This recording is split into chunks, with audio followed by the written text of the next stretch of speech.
মাত্র 14,000-এ এই ফোনটির সুন্দর একটি colour changing design, 8+8 GB RAM, Helio G91-এর মতো মোস্ট পাওয়ারফুল একটি গেমিং চিপ, সেই সাথে 108 মেগাপিক্সেল ক্যামেরা এবং স্টিরিও স্পিকারের মতো ফিচার তো থাকছেই। তো লঞ্চ হয়ে গেল আইটেলের নতুন স্মার্টফোন itel S24, যেখানে এই সমস্ত ফিচারগুলো অ্যাভেলেবেল। ফোনটির 128 GB ভ্যারিয়েন্টের অফিসিয়াল প্রাইসটা হচ্ছে 13,990 টাকা, অর্থাৎ অলমোস্ট 14,000 টাকা। তো আজকের ভিডিওতে আমরা এই ফোনটিকে আনবক্স করব এবং এই প্রাইস পয়েন্ট থেকে ফোনটা আপনার জন্য কেমন হবে সেটি জানতে পারবেন পুরো ভিডিওতে। তাই লাইক অ্যান্ড সাবস্ক্রাইব করে পুরো ভিডিওটার সাথেই থাকুন। তো চলুন শুরু করা যাক আজকের এই ইন্টারেস্টিং ভিডিও। তো প্রথমেই কথা বলা যাক ফোনটির বক্স কন্টেন্ট সম্পর্কে। তো বক্সটি ওপেন করলে অ্যাট ফার্স্ট পাবে ডিভাইসটি, দেন একটি TPU case, SIM tool, USB Type-C cable and charger থাকছে। তো বক্স কন্টেন্ট হিসেবে এসবই প্রোভাইড করেছে আইটেল। ডিজাইন, তো ডিজাইন অ্যান্ড বিল্ড কোয়ালিটির কথা বলতে গেলে ফোনটির ডিজাইনকে খুবই সুন্দর করা হয়েছে। দেখলে মনেই হবে না যে এটি আইটেলের কোনো device. Front glass and back plastic বা পলিকার্বনের বিল্ড। এই ফোনটিকে দুটি কালার ভেরিয়েন্টে লঞ্চ করা হয়েছে, dawn white and starry black. এর মধ্যে ডাউন হোয়াইটে কালার চেঞ্জিং টেকনোলজি ইউজ করা হয়েছে, যা রোদে নিয়ে গেলে এর কালারটিকে কিছুটা পরিবর্তন করতে পারে। আবার ভাইবেন না যে এটি ভিভো V30-এর মতো কালার চেঞ্জ করতে পারবে।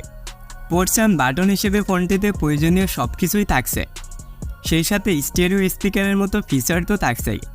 অ্যান্ড সিকিউরিটি সেন্সরের কথা বলতে গেলে ফোনটিতে রয়েছে সাইড মাউন্টেড ফিঙ্গারপ্রিন্ট সেন্সর। তো এবার কথা বলা যাক ফোনটির ডিসপ্লে সেকশন সম্পর্কে। ফোনটার ডিসপ্লে সেকশনে রয়েছে 6.6 ইঞ্চের একটি IPS LCD প্যানেল, যার রেজুলেশন HD+, অর্থাৎ 720x1612 পিক্সেল। সেই সাথে 90 হার্টজের ফাস্ট রিফ্রেশ রেট থাকছে, 267 pixel density, 20:9 aspect ratio and 84.8% screen to body ratio. সেই সাথে ডিসপ্লেতে রয়েছে 480 নিটসের মতো peak brightness and top centre রয়েছে একটি সিঙ্গেল পাঞ্চল সেলফি ক্যামেরা। তো আমার মতে এই প্রাইস পয়েন্ট থেকে ডিসপ্লেটি একদমই ঠিকঠাক রয়েছে। কথা বলা যাক এই ফোনটার হার্ডওয়্যার সেকশন নিয়ে। তো এই ফোনটিতে চিপ হিসেবে রয়েছে মিডিয়াটেক হেলিও G91 আলট্রা, যেটি 12 ন্যানোমিটারের 2 GHz-এর একটি অক্টোকোর চিপসেট, যার জিপিইউতে রয়েছে মালি G57। এই ফোনটিকে একটি মাত্র ভেরিয়েন্টে লঞ্চ করা হয়েছে, আর এটি হচ্ছে 128 GB ভেরিয়েন্ট। সেই সাথে আরও 8 GB পর্যন্ত ভার্চুয়াল র্যাম থাকছে, অর্থাৎ টোটালি 16 GB র্যাম থাকছে এই ফোনটিতে। র্যাম টাইপটি হচ্ছে LPDDR4X and UFS 2.2 storage type.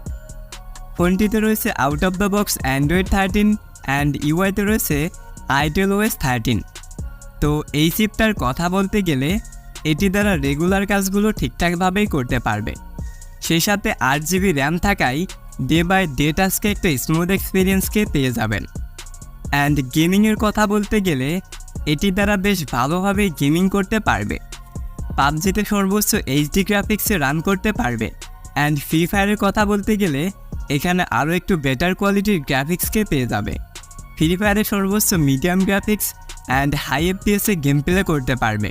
তো যারা এই প্রাইস পয়েন্ট থেকে শুধুমাত্র ফ্রি ফায়ার খেলার মতো একটি গেমিং ফোন নিতে যাচ্ছেন, তারা এই ফোনটিকে নিতে পারেন। তো এবার কথা বলা যাক ফোনটার ক্যামেরা সেকশন নিয়ে। তো এই ফোনটির রিয়ারে রয়েছে ডুয়েল ক্যামেরা সেটআপ, যার মেইন ক্যামেরাটি হচ্ছে 108 মেগাপিক্সেল এবং একটি ইউজলেস সেন্সর। ফ্রন্টে রয়েছে 8 মেগাপিক্সেলের একটি সেলফি ক্যামেরা। এটি থেকে সর্বোচ্চ ভিডিও রেকর্ড করতে পারবে 1440p/30 fps পার সেকেন্ডে। তবে থাকছে না কোনো প্রকার ভিডিও স্টেবিলাইজ করার ব্যবস্থা। অ্যান্ড মেন ক্যামেরা 108 মেগাপিক্সেল থেকে যথেষ্ট কোয়ালিটিফুল পিকচারগুলোকে ক্যাপচার করতে পারবে। ছবিতে রয়েছে পর্যাপ্ত ডিটেলস অ্যান্ড শার্পনেস। তো যারা এই প্রাইস পয়েন্ট থেকে একটি ক্যামেরার জন্য ফোন খুঁজছেন, তারা এই ফোনটিকে দেখতে পারেন। সেই সাথে ফোনটিতে রয়েছে 5000 mAh একটি ব্যাটারি অ্যান্ড 18 ওয়াটের একটি চার্জার। ব্যাটারি ব্যাকআপের কথা বলতে গেলে নর্মাল বা বেসিক ইউজে একদিনের মতো ব্যাটারি ব্যাকআপ পেয়ে যাবে। অ্যান্ড হেভি ইউজের কথা বলতে গেলে এটি থেকে 6 থেকে 7 ঘন্টার মতো ব্যাটারি ব্যাকআপ পাবে। তো আমার মতে এই ব্যাটারি ব্যাকআপটা যথেষ্ট। তো এখন কথা হচ্ছে যে এই ফোনটা কাদের জন্য। তো এই ফোনটির ডিসপ্লে, চিপ, ক্যামেরা এবং ব্যাটারি সেকশন সব দিক থেকে বেস্ট, এবং ফোনটিতে রয়েছে স্টেরিও স্পিকার, সেই সাথে একটি কালার চেঞ্জিং টেকনোলজি ইউজ করা হয়েছে। তো আমার মতে যারা 14,000 প্রাইস পয়েন্ট থেকে একটি ভ্যালু ফর মানি ডিভাইস নিতে যাচ্ছেন তারা এই ফোনটিকে নিতে পারেন। তো এইটি ছিল আজকের ভিডিওটা ভালো লাগলে অবশ্যই একটি লাইক করবেন।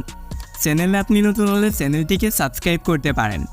আর এই ভিডিওটা সম্পর্কে যে কোনো ধরনের মতামত আমাদের কমেন্ট বক্সে প্রোভাইড করতে পারেন। সম্পূর্ণ ভিডিওটা দেখার জন্য অসংখ্য ধন্যবাদ। Thanks for watching.